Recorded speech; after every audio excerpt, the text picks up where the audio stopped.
그 강점, 잘하는 것, 바로 다윗의 대를 이어서 나라를 다스려야 되니까 가장 중요한 것은 하나님께로부터 지혜를 얻어서 잘 재판해야 되겠다 생각을 했습니다. 그래서 하나님께 지혜를 구한 것이 하나님 마음에 너무 맞았습니다. 그래서 하나님께서 지혜를 주실 뿐만 아니라 부귀와 영화까지도 허락해 주었습니다. 이런 솔로몬이 아버지 다윗이 마지막 유언하는 대로 대장보가 되어서 하나님 말씀대로 살고 하나님을 향하여 진실된 마음으로 경외하고 섬겼다면 얼마나 좋았겠습니까? 결국에는 솔로몬은 세상의 방법을 따라갔습니다. 혼합되었습니다. 섞였습니다. 이것이 문제였습니다. 오늘은 솔로몬의 단점, 솔로몬이 잘못한 것을 보면서 우리가 반면교사로 삼을 수 있기를 원합니다. 첫째로 이방의 많은 여인을 사랑하는 솔로몬 왕이었습니다. 1절을 보니까 솔로몬 왕이 바로의 딸 외에 이방인의 많은 여인을 사랑하였으니 곧 모압과 암몬과 에돔과 시돈과 헷 여인이라 그렇게 말하고 있습니다. 2절에 여호와께서 일찍이 이 여러 백성에 대하여 이스라엘 자손에게 말씀하기를 너희는 그들과 서로 통혼하지 말며 그들도 너희와 서로 통혼하지 말라. 그들이 반드시 너희의 마음을 돌려 그들의 시들을 따르게 하리라 하였으나 솔로몬이 그들을 사랑하였더라. 이방 여인을, 그것도 한 명도 아니고 수많은 여인들을 사랑했다는 사실입니다. 심지어 3절에 보니까 왕은 후궁이 700명이요 첩이 300명이라. 그의 여인들이 왕의 마음을 돌아서게 하였더라. 생각해 보세요. 후궁이 700명, 첩이 300명, 1000명, 1000명. 결국 이 여인들의 왕의 마음을 돌려놨습니다. 하나님을 섬기는 그 마음을 돌려서 이방 신을 섬기겠습니다. 그러나 성경은 분명히 말씀해 주고 있습니다. 신명기 17장 16절에서 19절까지 보면 시험 관계에서 다 읽지는 못하겠습니다. 병거를 많이 두지 말라. 두 번째는 아내를 많이 두지 말라. 자기를 위하여 세 번째는 은금을 쌓아놓지 말라. 대신에 해야 될 것이 있는데 하나님의 말씀을 잘 등사해서 그것을 옆에 놓고 평생에 그 말씀으로 하나님 경외하는 것을 배우라. 말씀을 지켜라. 그렇게 말했어요. 그런데 아쉽게도 솔로몬은 이 세 가지를 제대로 하지 못했어요. 그리고 더 중요한 것은 하나님 말씀을 통해서 평생 하나님 잘 경외해야 되는데 그러지를 못했습니다.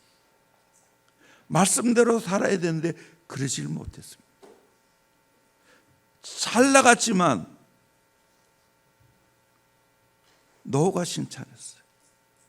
오늘 또 젊은 시절의 신앙이 좋았는데 그 신앙이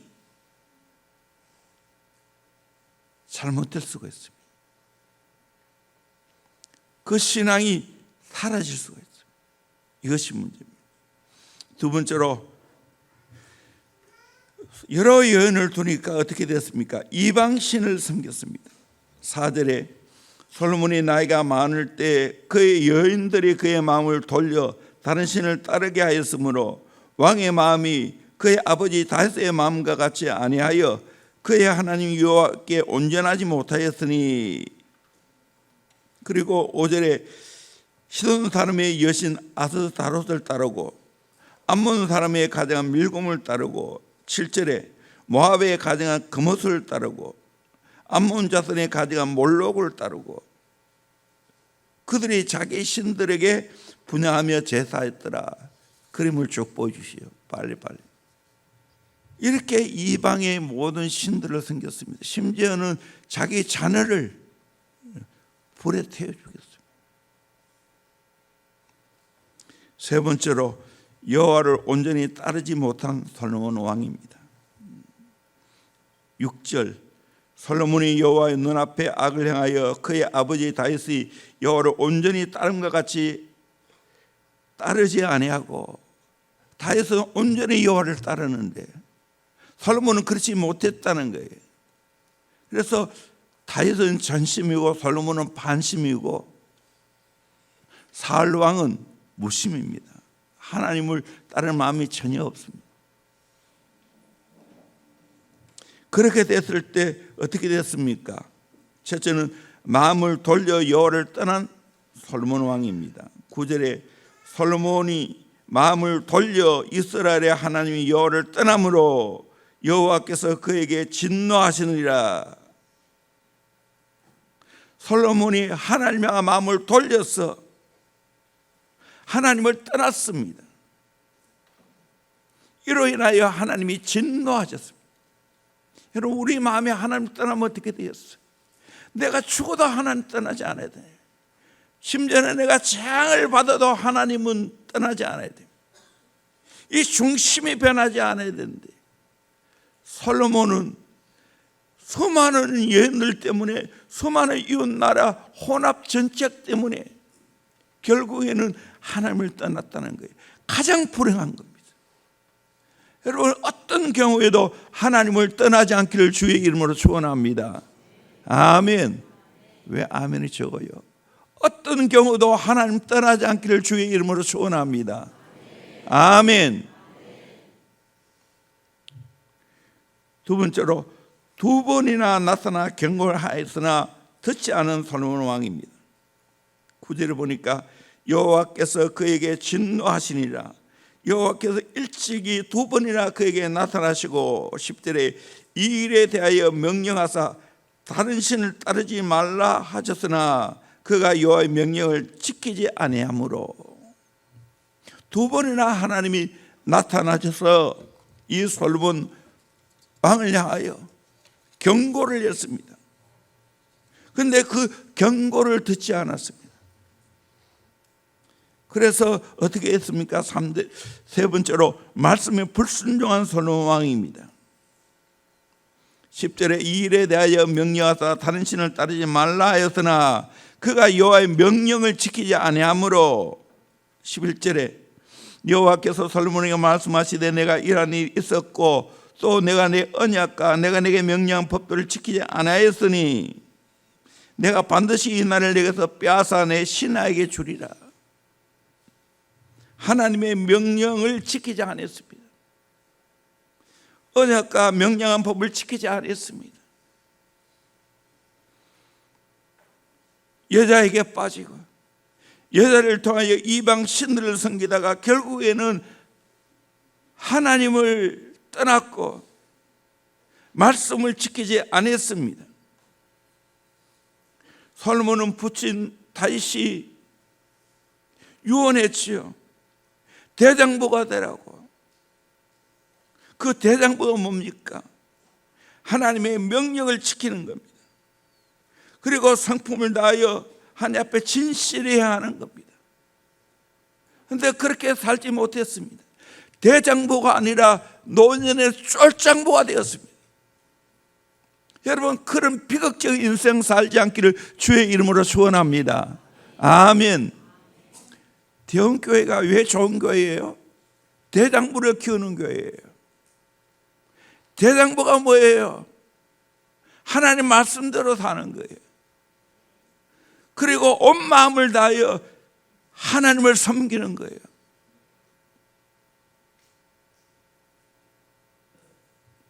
네 번째로, 하나님의 강력한 징계를 받는 솔로몬 왕입니다. 하나님 떠나니까 하나님이 솔로몬을 징계했습니다. 여러분, 역사를 주관하는 분 누굽니까? 하나님이십니다. 왕을 세우고 왕을 폐하시는 그 모든 권능이 하나님께 있다는 사실입니다. 나라를 빼앗깁니다. 11절 여호와께서 솔로몬에게 말씀하시되 내가 이러한 일이 있었고 또 내가 내게 언약과 내가 내게 명령한 법도를 지키지 아니하였으니 내가 반드시 이 날을 내게서 빼앗아 내 신하에게 주리라. 결국 어떻게 됐습니까? 10지파가 여로보암에게 넘어갔습니다. 12절에 그러나 내 아버지 다윗을 위하여 내 세대는 이 일을 행하지 아니하고 내 아들의 손에서 빼앗느니라. 아버지 덕을 보는 거예요. 그래서 아버지를 보고 너 세대를 멸하지 않고 너 아들 세대에 그렇게 되겠다. 그래서 르호보암 시대에 10지파 나누고 르호보암 유다 지파만 거기에 붙어있는 베냐민 지파만 따르게 됐습니다. 13절에 오직 내가 이 나라를 다 빼앗기고 내 종 다윗과 내가 택한 예루살렘을 위하여 한 지파를 내 아들에게 주리라. 다윗을 위해서 한 지파를 남겨두었다는 거예요. 10지파를 빼앗겼습니다. 왜 그렇습니까? 정치를 잘못했습니까? 그거 아닙니다. 하나님을 떠났기 때문입니다. 하나님 말씀대로 살지 않았기 때문입니다. 그리고 두 번째로 대적자를 일으킵니다. 에돔에서 하닷이 반역을 하고 다메섹에서 르손이 일어나고 이스라엘의 여로보암이 일어났습니다. 사무엘 7장 14절에 보면 나는 그에게 아버지가 되고 그는 내게 아들이 되리니 그러나 그가 만일 죄를 범하면 내가 사람의 매와 인생의 채찍으로 징계하려니와 내가 내 앞에서 물러나게 한 사울에게서 내 은총을 빼앗는 것처럼 그에게서 빼앗지 아니하리라. 의인이라도 잘못하면 하나님이 사람의 매와 인생의 채찍으로 징계한다고 말하고 있어요. 그러나 사울처럼 무심한 그 사람처럼 내 은총을 빼앗은 것처럼 그에게는 빼앗지 않는다고. 열왕기상 11장 39절에 내가 이런 말미암아 다윗의 자손을 괴롭게 할 것이니 영원히 하지는 아니하리라 하시느니라. 하나님의 자녀는 다윗의 자손이에요. 그러나 하나님의 자녀에게도 징계가 있습니다. 사람의 유와 인생의 채찍으로 징계하십니다. 그러나 영원히 하지 않습니다. 은총을 빼앗지는 않습니다. 이것이 진노 중이라도 하나님이 긍휼히 여기시는 거예요. 오늘 이 설문을 통해서 뭘 깨닫습니까? 썩기면 망한다는 겁니다. 세상을 따라가면 망한다는 거예요. 세상처럼 통혼해서 이웃나라와 잘 지내기로. 그러나 나이가 드니까 총명이 흐려졌어요. 그래서 그 아내를 통해서 연인을 통해서 결국에는 하나님을 빼앗겼어요.